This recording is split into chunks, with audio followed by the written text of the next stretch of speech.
This is my 2023 F350 STX powered by a 7.3 liter Ford gas, and we are at an RV dealer.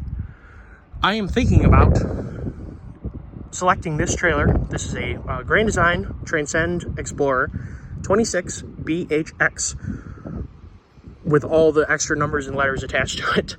I am thinking about selecting this trailer as the future camper for my family and the YouTube channel to go explore around Michigan, go down south, go out west, put this truck to work, and give us a mobile hotel room / office to use both for the channel, for my normal work, and for the exploration of Michigan to expand my daughter's mind. She is 5 years old, and she is very interested in nature and in outdoor recreational activities, and I think that it is high time to have a non-hotel room based way to move around. Let me know if you would like to see this as part of the channel. I'm going to do a walk around of this trailer. I'm going to talk about how it fits in for my uses, and I want to ask you guys to draw on your own life experiences and tell me if I'm making a good choice.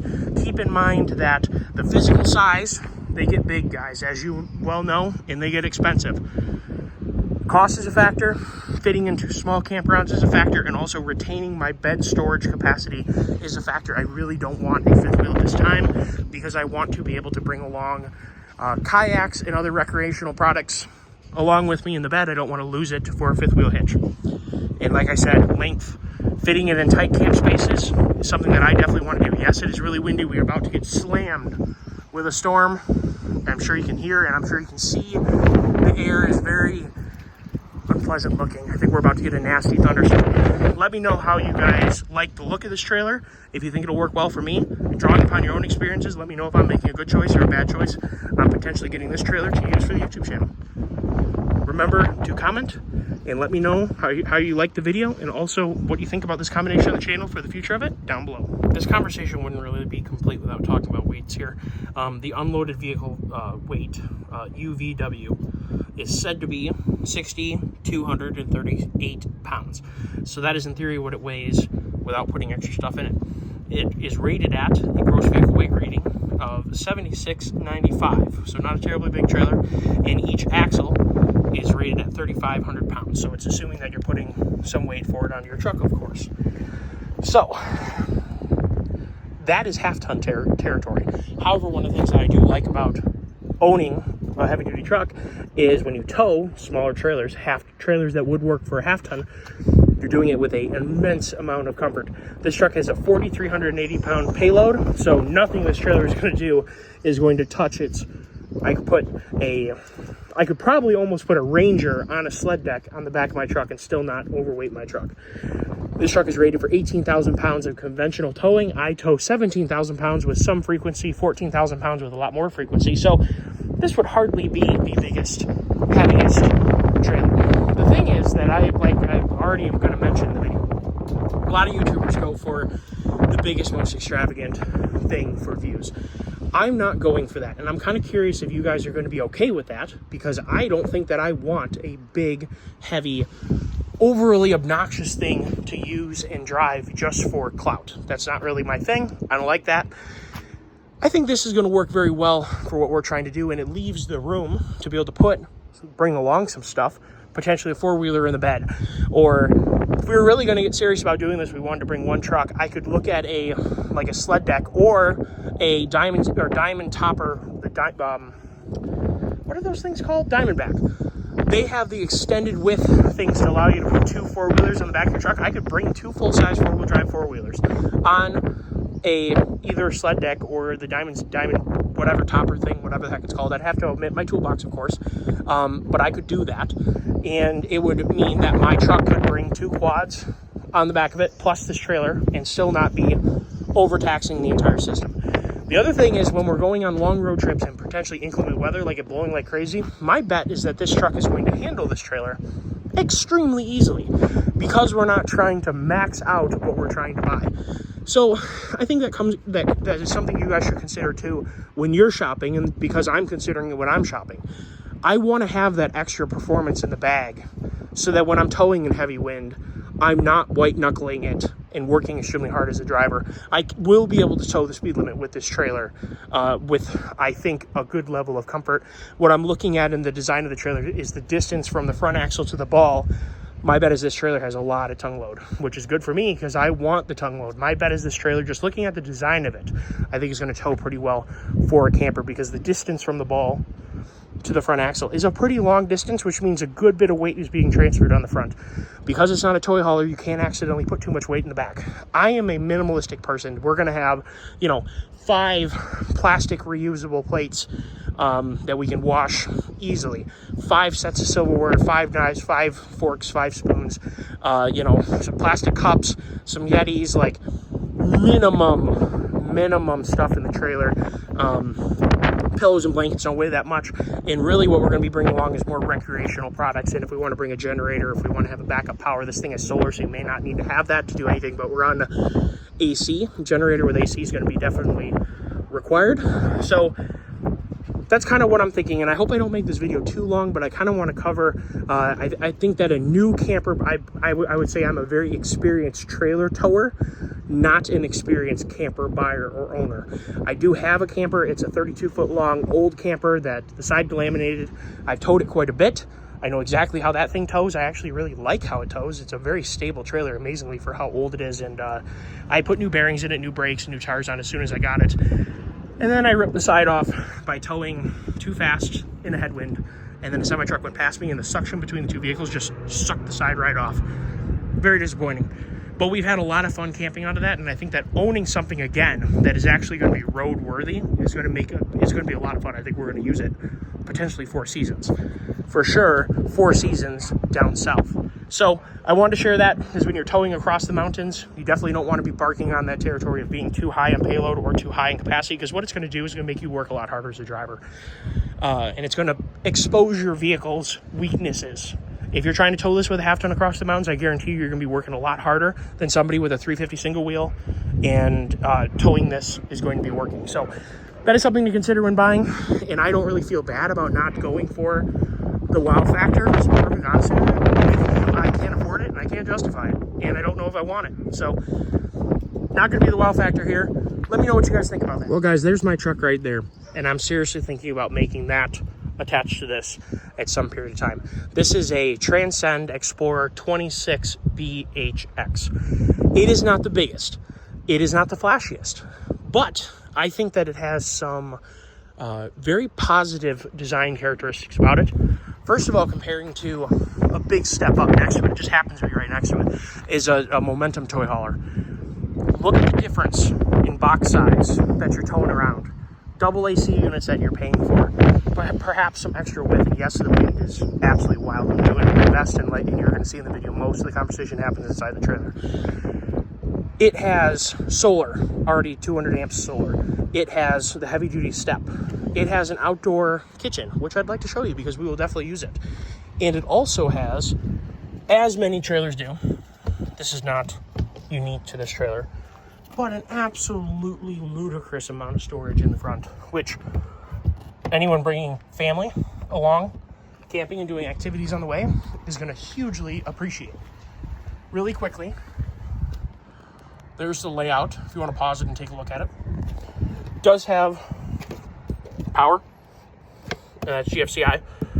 Cable hookup if you want to have that. Water fill.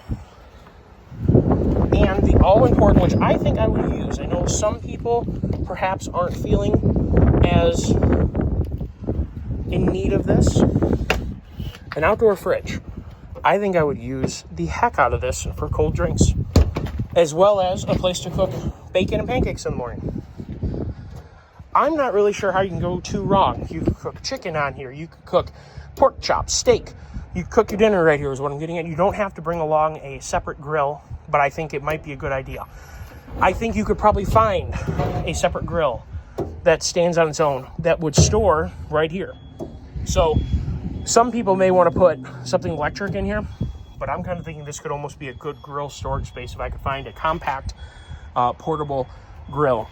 It would work really well right there. For our uses, it has an awning, like I said. It does not have, and a lot of higher end trailers don't have it either, the trimless window. It doesn't have that. This is more basic trailer. But, and as we're going to talk about on the inside, my biggest gripe about this one is not having 6 lug axles, which I think is important, but I'm thinking that because of the other advantages that this trailer offers, including its lower price, that I think I can get by without this. And also I'm technically inclined enough to know if I end up having problems with these in the future, I'm putting 8 lug axles under this thing, and it's not gonna be that hard to do. It's just U-bolts, not that hard to spec that out properly. If I need to do that, I will. I'm not worried about that at all, but I would say a lot of you who want to have something that in the long run that's going to work, if I get this trailer, it's going to go 10 or 15,000 miles a year. I wouldn't even be surprised, at least, because I think that we're going to find a way to really put this thing to work, both in the YouTube channel for my normal work as well, and family recreation. I just think that this thing is going to get well utilized. So we're going to find out really quickly if 5 lug axles are enough. Let's talk about the inside. My one little gripe, and let me know, you guys are experienced with trailers, the door will not go all the way open, stay open, because the awning is going to be in the way. So it's going to be a halfway open door, which I kind of feel like is going to get annoying in the wind. You guys with experience in trailers, let me know if I'm on point that might be annoying. I really like this heavy duty stair set. I'm a bigger guy. Having these feels extremely secure. If you're coming in here carrying something, you're gonna be good to go. If you had to carry a dog in or out, you know, you're gonna be very much in good shape. Now, the row of the wind. Let's talk about the interior. We have bunk beds. And classically, RV door, there we go, it's closed. We have bunk beds. We have a dinette that turns into a bed. That turns into a bed. Now, I had pre-filmed an interior video before it, and as a YouTuber, I'm trying to do a better job. I think I'm going to refilm what I was saying on the inside because I'm not happy with how I did it before. Let me know how you like this format of video of walking through. It's obviously different than what I normally post on the channel, but I think that it's high time, both for my family and for the YouTube channel, that we have a way to have a portable house, basically, to travel, to make videos, to have a place to work on videos in the warmth, the dry, all that stuff, and expand what we can do on the YouTube channel. And I think that this would be a reasonable step into it. It is not the biggest, the nicest, the fanciest, and it's not going to really make my truck struggle. However, I think it's going to provide the security, the safety, and the flexibility that my family needs to have within a reasonable amount of money. Now, I think the thing that I like the most about this trailer, when the slide is out, you have an incredible amount of room to move. There won't be any bumping elbows. When this is closed, I think you can still get in the fridge. You're definitely still going to use the grill. You'll definitely be able to still use the sink. You'll definitely be able to still use a dinette. You may or may not, but I still think you will. I mean, I'm a big guy, but even if that thing is close to there, I mean, I can walk through like this literally just fine and get into here. I think with that thing closed, and there's no battery hooked to this right now to try it, I really think that we're gonna be okay. We got storage underneath here, and that's great. My biggest gripe with this trailer, because I like to cook, no oven. That is probably my biggest gripe of this entire thing. It's the only thing. The axles I can kind of get by. Not having an oven, I don't know. But on the plus side, the fridge is huge. And as somebody who likes to cook, who likes to have cold drinks, by that I mean, I'm not a heavy drinker. I like a good beer, but I really like ice cold water, ice cold sweet tea, things like that. Perfect. Tons of room to bring along your cooking essentials. Tons of fridge room. You could definitely have some frozen meats and things in there. Tons and tons and tons of room. And enough room to definitely bring along a couple gallons of milk and still have enough room for other things. You could definitely arrange this in ways you may be able to fit a milk right here, right now. So, I like that a lot. This trailer is all about storage. And by the way, I think I already said, but 26BHX is what this, it's a Transcend Explorer Grand Design. Microwave, simple, make popcorn, warm up milk for hot cocoa, things like that, good stuff. I already showed you the couch turning into a bed.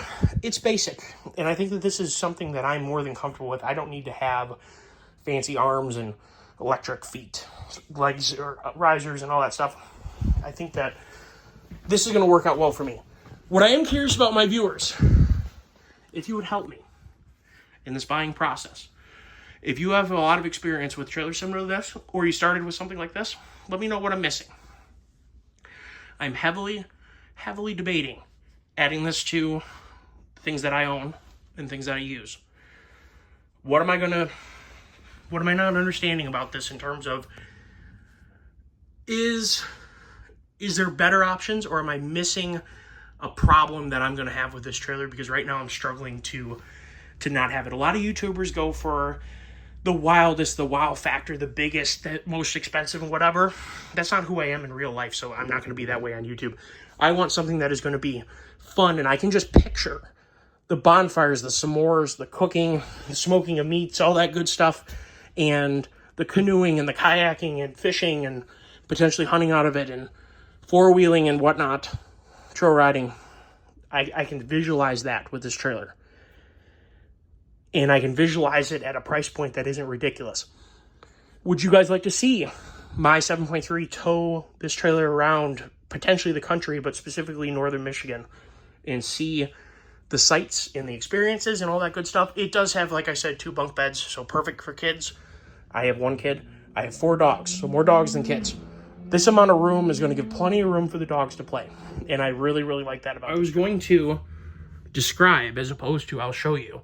It has whatever the construction and convenience package means. I hope that means that they did a good job building it. The lifestyle package, the solar prep package, elite kitchen package, power and entertainment package, 4-season protection package. And I'm assuming you have to pay for the winterization that they had to do, which is unfortunate.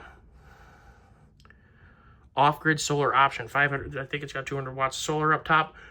Off-grid solar option, yep, 200 watt, 30 amp. Bluetooth solar controller. So it's got some things that are relevant. I don't know. Safe ride, RV roadside assistance, $22. I mean, let me know if you think that that's worth having. But that is an MSRP that is approachable by a lot of people, including me. I did look at the Class C setup. I love it. I think it'd be really cool to someday have a 7.3 powered E450, and you can watch that walk around too.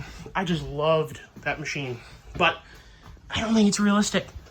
It's not realistic for my current situation.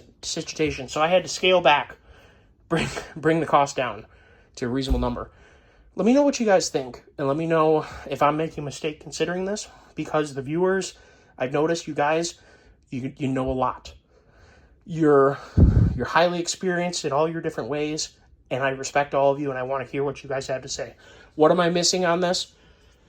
I think it's a really nice trailer, and I think it's going to work out well for our family. You guys let me know down below if you, number one, want to see some RVing content on this channel. The 7.3 towing this thing potentially, I mean, out west, south, north, maybe Canada, and explore northern Ontario would be really cool. There's some potential here. And what isn't realistic with four dogs, who you want to have with you, is getting hotel rooms. So this is kind of my hotel on wheels that I think is the future of being able to expand what I can do both with my family and on YouTube. Let me know down below what you think about this trailer, if you like the layout, and if I'm missing anything based upon your RVing experience, which I know a lot of you have a lot of it. Take care all, and I hope you enjoyed this video.